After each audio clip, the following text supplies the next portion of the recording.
শ্রীকৃষ্ণের দেওয়া এই নিয়ম মেনে চলুন, জীবনে 100% ধনী হতে পারবেন। আমরা তো জানি যারা খুব পুজো অর্চনা করে বা ভগবানকে মানে তারা খুব সাদাসিধে জীবন কাটায়, কিন্তু আসল সত্যিটা জানলে আপনি অবাক হয়ে যাবেন।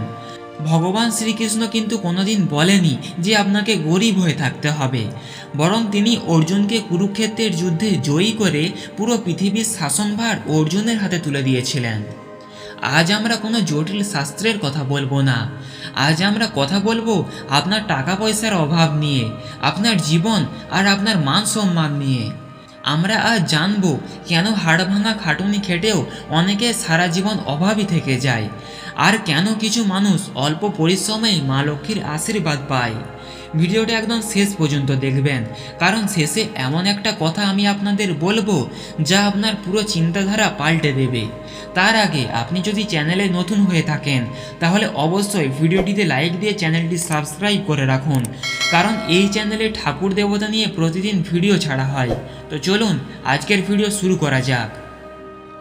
বন্ধুরা, আমরা সবাই টাকা উপার্জনের জন্য দৌড়ঝাঁপ করি, কিন্তু শ্রীকৃষ্ণ একটা খুব বড় সত্যি শিখিয়ে গেছেন। তিনি বলেছেন, আপনি যদি একটা পাত্রে জল ভরতে চান আর সেই পাত্রের নিচটা যদি ফুটো থাকে, তবে আপনি হাজার চেষ্টা করলেও জল ভর্তি করতে পারবেন না। আমাদের জীবনটাও ঠিক সেই ফুটো হয়ে যাওয়া একটা পাত্রের মতো। আমরা প্রচুর কাজ করি, কিন্তু আমাদের কিছু ভুলের কারণে সেই উপার্জিত সম্পদ আমাদের কাছে টেকে না। শ্রীকৃষ্ণের জীবনের দিকে তাকালে দেখবেন তার রাজ্য দ্বারকা নগরী ছিল সোনায় মোড়ানো, কারণ তিনি জানতেন সম্পদকে কিভাবে উপার্জন করতে হয়। প্রথমত, আমাদের কাজের ধরন পাল্টাতে হবে। শ্রীকৃষ্ণ অর্জুনকে বলেছিলেন, ফলের আশা করো না। এর মানে এই নয় যে আপনি বেতন ছাড়াই কাজ করবেন।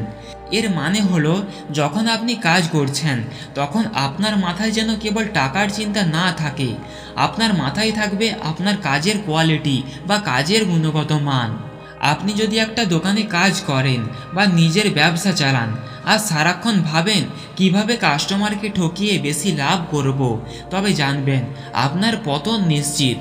কিন্তু আপনি যদি ভাবেন কিভাবে সেরা জিনিসটি মানুষজনদেরকে দেব, তখন শ্রীকৃষ্ণের কৃপায় টাকা আপনার পেছনে দৌড়াবে। এবার আসা যাক মেজাজ বা মানসিকতার কথায়। আপনি কি লক্ষ্য করেছেন, কিছু মানুষ সবসময় কান্নাকাটি করে, আমার এটা নেই ওটা নেই, আমি খুব কষ্টে আছি।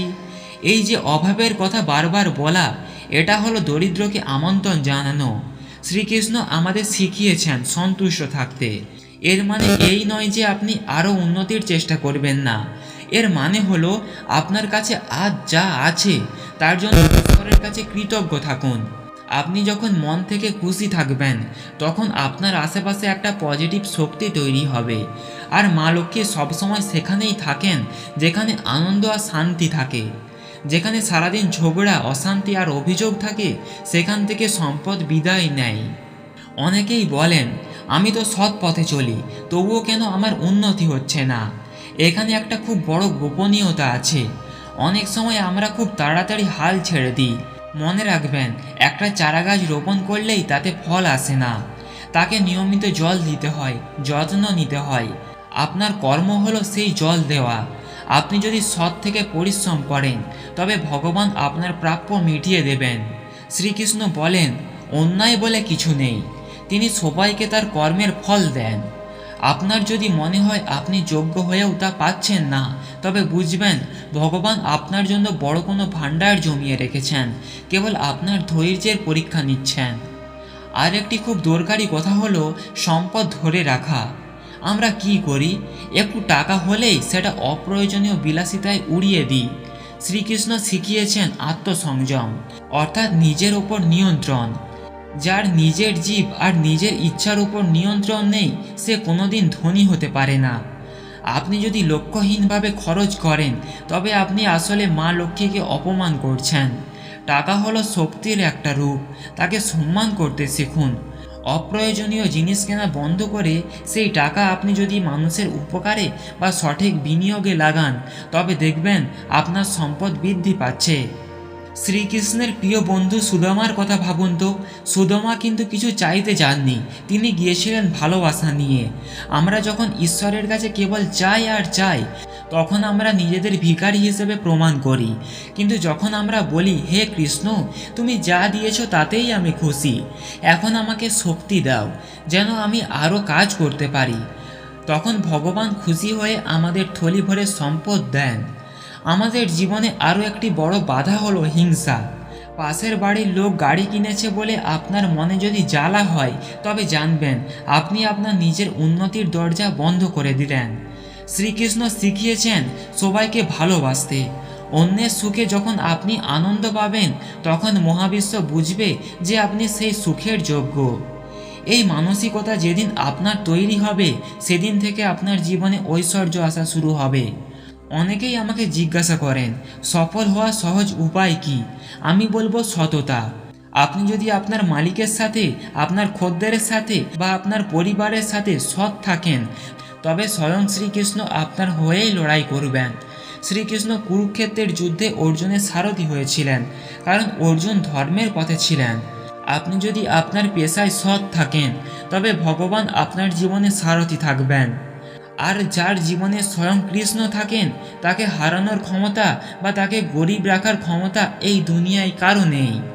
টাকা উপার্জনের পাশাপাশি আমাদের আরও একটা বিষয় খেয়াল রাখতে হবে, তা হলো দান।